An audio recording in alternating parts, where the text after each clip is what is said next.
After more than 40 years of smiling contestants, spinning wheels, and effortless charm, Pat Sajak startled his devoted audience by finally sharing the true reason he departed.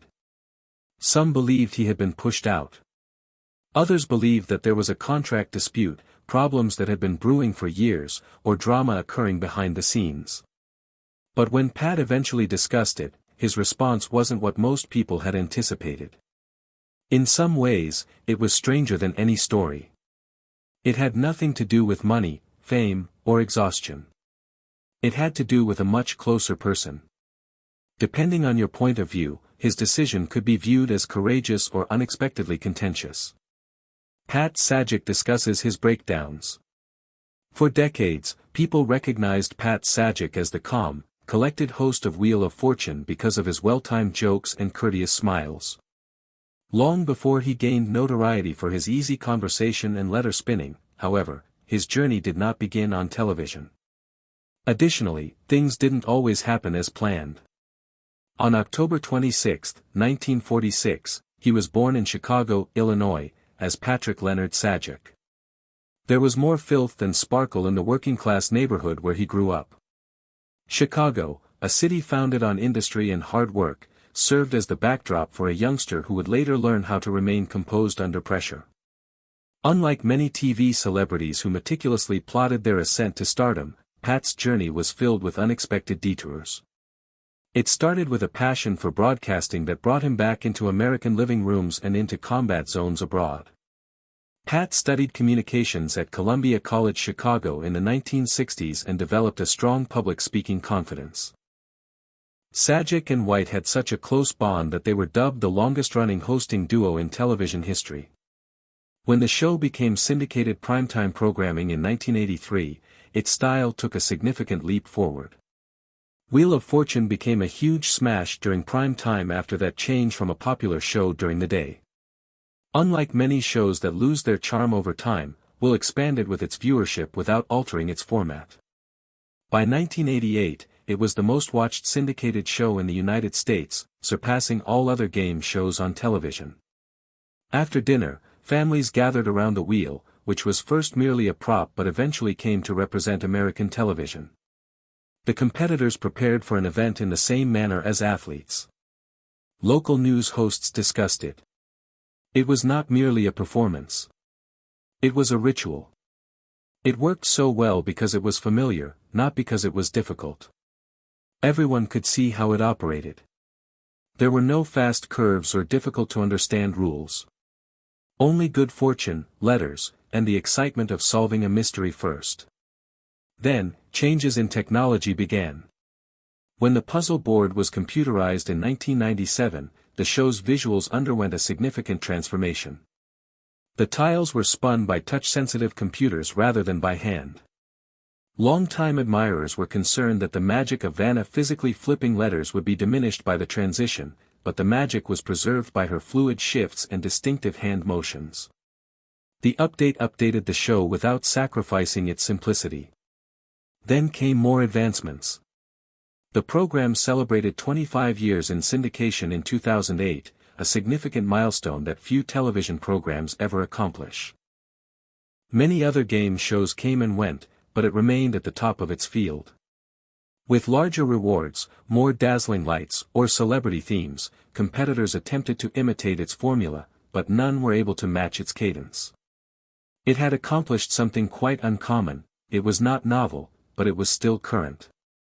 Wheel of Fortune was fully in the contemporary broadcast era when it made the transition to high-definition TV in 2011. The LED lights on the puzzle board shone brighter than before.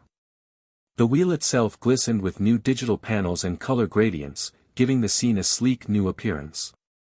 Longtime viewers, however, could immediately see that not much had changed despite all the advancements. The game remained the same, but it appeared sharper, clearer, and more polished on modern flat-screen TVs. It seemed as though no time had passed, even for some who hadn't watched in decades. It lasted so long because of that. It grew despite the changes. Then, in 2021, Guinness World Records formally acknowledged Pat Sajak and Vanna White as the longest-running game show host partnership in American history. One of the most significant awards for the evening was this. TV's past.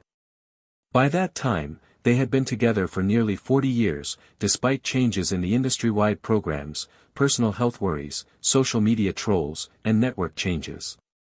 Because Wheel of Fortune never attempted to be anything other than a comfort show, it continued to air. A lot of shows come and go according to fashion or spectacle. When people wanted to relax, they returned to it. They listened amid national emergencies, as well as during vacations and peaceful weeknights. There was no opportunity to win a trip or a car. Habits, repetition, and dependability were all involved. When you consider its past, Wheel of Fortune was more than just a passing fad. It encapsulated a period. It was established in 1975, revived in 1981 under new management, fortified in 1982 with a well-known collaboration, and elevated to a higher level in 1983 through syndication. It never looked back after becoming the most significant thing in the nation by 1988. In 1997 and 2011, it received updated technology, but it remained faithful to its original design. And in 2021, it cemented its position in broadcasting history by remaining constant, not by arguing or coming up with novel ideas. That's not something that many shows can say about their past. Few people can claim to have done it with the same two happy faces at the front of the stage, welcoming competitors each night with humor and courtesy. Issues and grievances pertaining to Wheel of Fortune. For a long time, Wheel of Fortune was one of the most watched game shows in America, but it also left behind some contentious legacy. Because the show adhered to the same format and was family-friendly, viewers enjoyed it. It did, however, experience internal conflicts, viral moments, and public backlash, demonstrating to viewers that even the most amiable institutions are susceptible to criticism. One of the earliest issues with the show's history occurred behind the scenes in 1981 when Chuck Woolery, the original presenter, got into a wage disagreement that swiftly spiraled out of control and resulted in his termination. Woolery reportedly requested a wage increase because he believed that his increasing notoriety needed to be reflected in his compensation. NBC disagreed. The network bravely decided to replace the well-known face of the show entirely rather than attempting to negotiate or retain him. It was a daring move because Woolery and Susan Stafford's initial duo was well-liked by fans. Nevertheless, the network continued, allowing Pat Sajak to take over. Viewers were perplexed at the time by Woolery's abrupt resignation, and speculation was rife on whether the decision was motivated by financial gain or personal factors. In any case, the debate was one of the earliest indications that it takes more than charm to be on television for an extended period of time. It also calls for deftly handling the internal politics and negotiation dynamics of the production. A few years later, Pat Sajak was embroiled in the public discussion on hosting factors. When videos of Sajak's more caustic exchanges with rivals went viral online in the 2010s and early 2020s, he began to receive a growing number of negative evaluations, despite the fact that millions of people enjoy his dry humor and quick wit. Because of his impatient tone and timing, some viewers accused him of being impolite or even contemptuous. These popular short videos didn't necessarily have complete backstories, but that didn't stop them from becoming trending topics on social media. Sajak's longtime supporters defended him by claiming that his remarks fit his signature sense of humor. Some of his remarks, however, were viewed as nearly impolite by younger audiences who grew up in an era when media was more sensitive. The discussion revealed that various generations had varied expectations for entertainment. What one viewer found amusing familiarity, another perceived as excessive sharpness. Although there was no formal apology or punishment, the steady flow of rude host complaints solidified a contemporary reality. Even the most seasoned individuals are subject to re-evaluation through the prism of shifting social standards. The question of boundaries between the host and the contestant was raised once more in 2023 when Pat Sajak placed a participant in what appeared to be a phony headlock for amusement. Originally intended to be a light-hearted display of enthusiasm, the moment went viral due to the wide range of responses it received, not because it was amusing. Some found it amusing and compared it to the fervor of old-fashioned television. Some questioned if such motions were appropriate in a professional context and felt it was excessively physical. The candidate appeared amused, but it didn't stop people from debating it. At a time when people are paying more attention to body language and physical contact, the clip was dissected in ways that weren't intended. As before, the network remained silent so that the audience might draw its own conclusions. The argument ended as fast as it had begun. Not every issue was brought on by the host's actions. Some emerged as a result of the puzzles.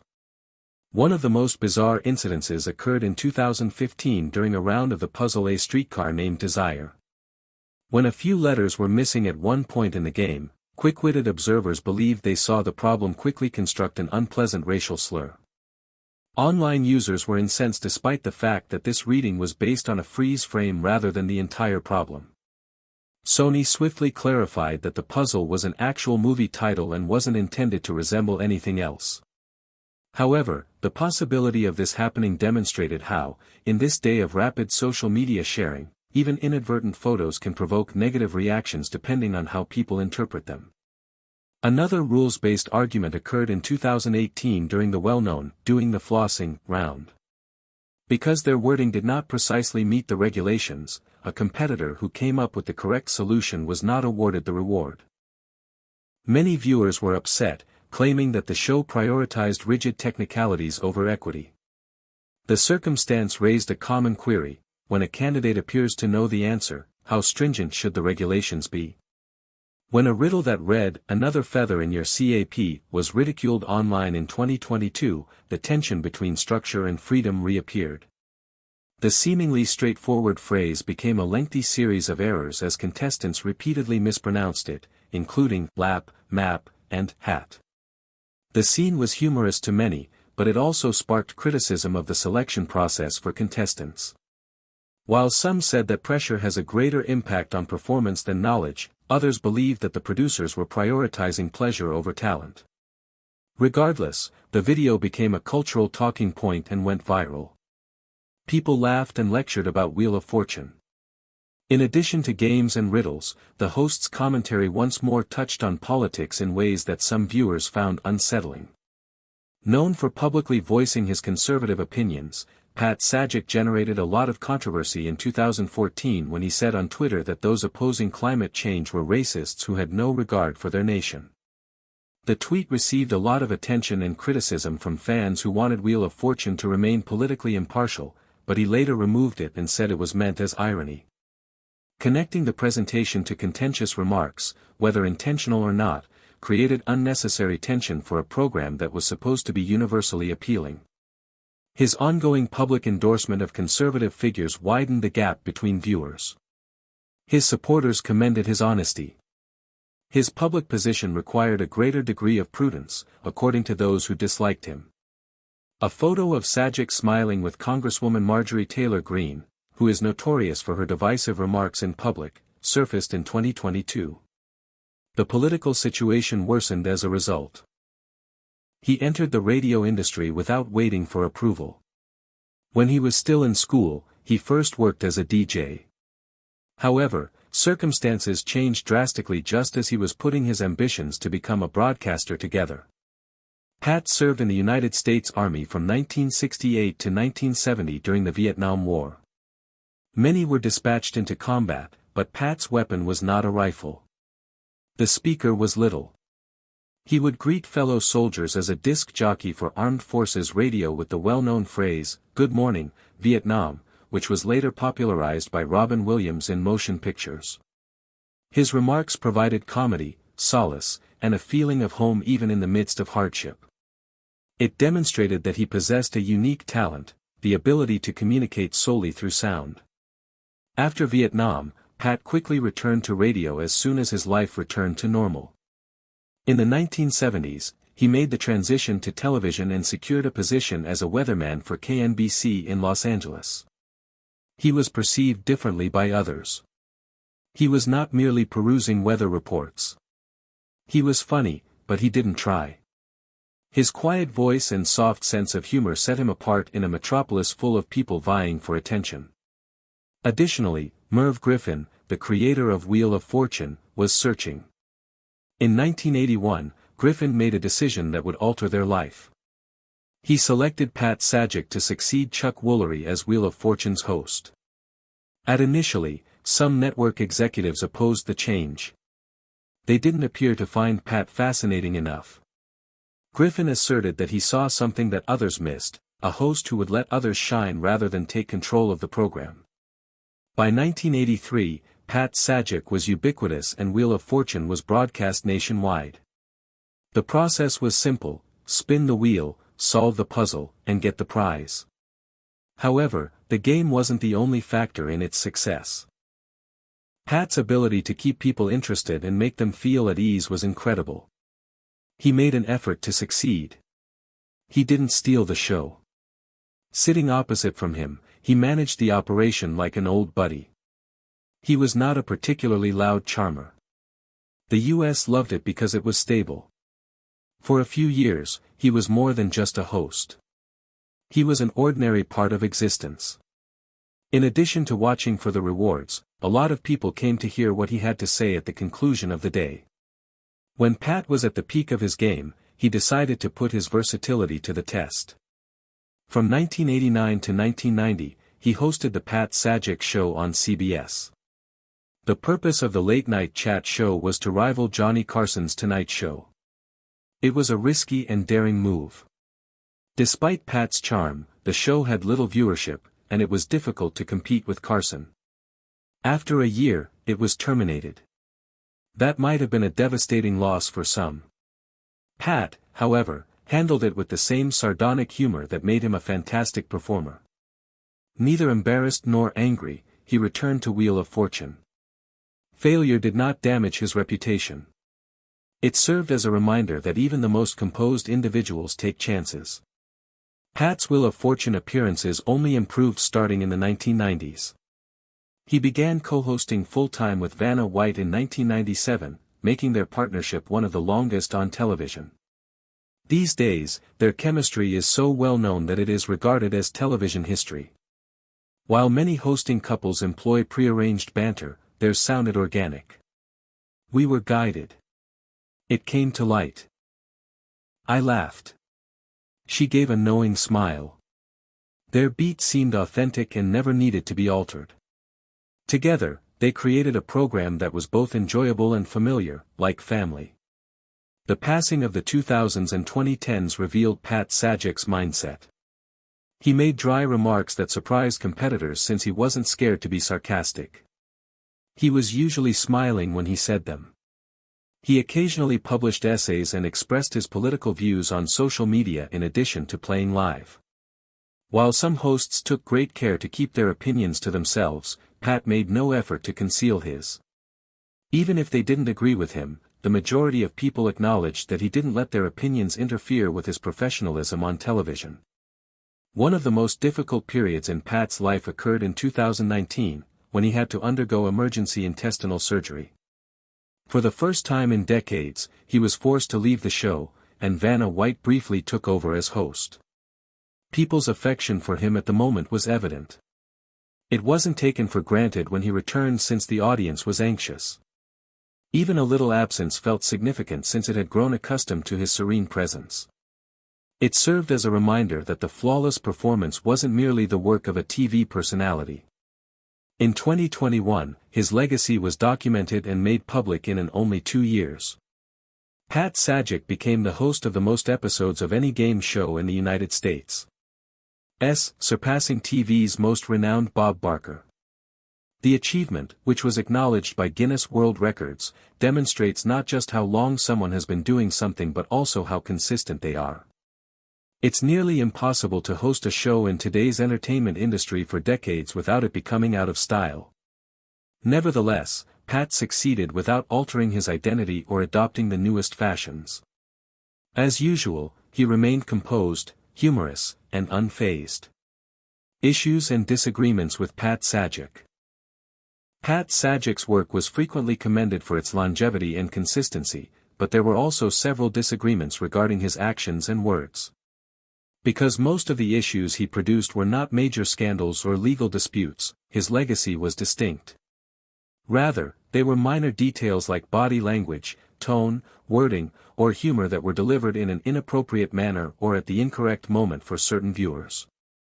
With the ability to instantly record, share, and critique every second of a television program, even the slightest departure from what is considered acceptable may quickly become a heated topic. Pat Sajak was frequently the focus of this kind of criticism, particularly in the digital era, since he led daily syndicated TV for many years. People began to criticize his behavior on television while he was hosting Wheel of Fortune. Some viewers weren't certain whether the competitors always enjoyed his sardonic humor. Although his signature humor was frequently commended for keeping the show engaging, several social media users posted video claiming that he came across as impatient or impolite. When candidates mispronounced phrases or gave odd replies, Sajak would make caustic remarks. The sarcasm, according to those who enjoyed his style, added realism to the presentation and demonstrated that even a well-rehearsed performance might have unanticipated reactions. However, several critics claimed that the host shouldn't make the candidates feel uncomfortable on national television and that some of her remarks were impolite or offensive. These disputes generated a lot of internet conversation, but neither the network's disciplinary proceedings nor the participants' formal complaints resulted from them. This implies that the fight was less about what was happening behind the scenes and more about how the audience saw it. This tension increased after the lift and spin issue surfaced in 2021. Sajak quipped that one of the competitors should unclog his mouth because he was having difficulty speaking in the widely shared video. Some others felt offended by the remark, despite the fact that it was done hastily and in jest. Those who are concerned about speech disparities believe that the remark might have been intended to denigrate or ridicule those who have speech disorders. According to others, Sajak made up the joke on the spot, which is consistent with his normal approach. More and more discussions on what comedy was suitable in public led to the split. The discussion surrounding it demonstrated how much audience expectations had evolved, even though Sajak didn't discuss it more in public or the network didn't issue an official statement. In today's media culture, what was formerly thought to be innocuous small talk has evolved over the past few decades into something that requires ethical consideration. A similar dispute arose in 2023 after a video of Sajak fun headlocking a participant went viral. The act was obviously intended as a joke, and the candidate appeared to find it amicable. Online users, however, responded to the video in a variety of ways. Since the abrupt antics disrupted the show's normal flow, some spectators found them hilarious and laughed. Others questioned if such physical gestures were suitable in a professional context, particularly in light of the current concerns over consent and personal boundaries. Even if you're only touching someone for fun, you should always do so gently, according to some people.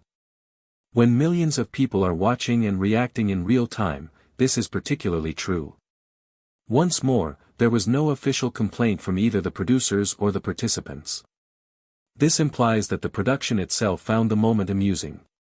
Because he was an outspoken conservative, Pat Sajak was well known outside of his career for more than just hosting game shows.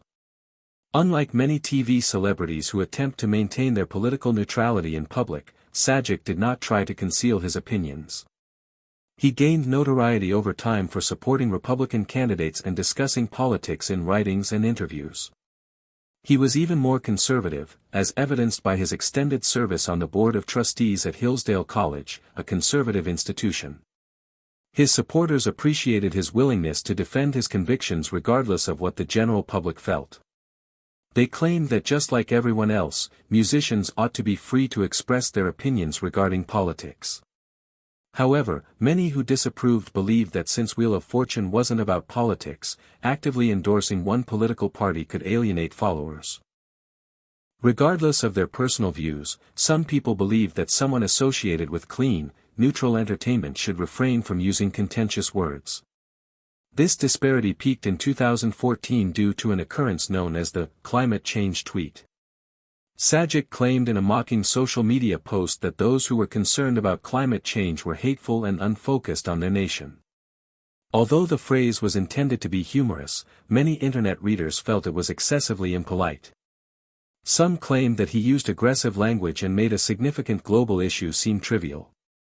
Sajak eventually removed the tweet and clarified that it was a joke when the harsh responses increased. However, the response demonstrated how quickly one sentence may alter someone's perspective. Even longtime admirers of his television work paused to consider whether or not such remarks made him appear less amiable than normal. The history of scandals at Wheel of Fortune. Personal opinions and disagreements occasionally influenced how people saw the show's hosts. However, the legacy of Wheel of Fortune is founded on tenacity, inventiveness, and cultural durability rather than strife. The show's initial concept was straightforward: a word game, a spinning wheel, and the excitement of correctly guessing a sentence before the allotted time ran out. Before it became contentious and made headlines, this was a long time ago. In 1975, it made its debut on NBC's afternoon schedule. Chuck Woolery hosted it, while media tycoon Merv Griffin created it. Standing beside him was Susan Stafford, the first hostess to turn a letter. In a TV market already crowded with quiz shows and other entertainment programs, it was viewed at the time as just another daytime game show. However, there was something about the show's structure that immediately drew viewers in, including its recognizable rhythm, visual tension, and real-life theme. More people watched than simply the competitors. Before the wheel stopped rotating, people shouted their answers while watching from their living rooms. Wheel of Fortune immediately became popular because to its collaborative nature, which was uncommon at the time. However, behind the scenes, the stress continued to mount despite the early triumph. Chuck Woolery left the program in 1981 due to a wage dispute with NBC. This marked a significant turning point in the history of the show. Merv Griffin replaced Woolery with Pat Sajak, a former weatherman and radio host. The franchise's destiny would be determined by the decision made by Griffin, who reportedly persuaded executives that Sajak has the charisma necessary to host a nationwide game show. The show managed to withstand its first significant change without losing its flow because to Sajak's consistent presence, level tone, and cool delivery. Another alteration that further altered the show was the departure of Susan Stafford in 1982 to make place for Vanna White. Few people could have predicted what would happen next. Vanna's role as co-host wasn't the only thing she did. She rose to international fame. Her charisma, beauty, and talent for transforming letters into words soon became emblems of the program. In a manner uncommon for a game show helper, she garnered widespread notice by simply walking across the puzzle board and grinning during each round.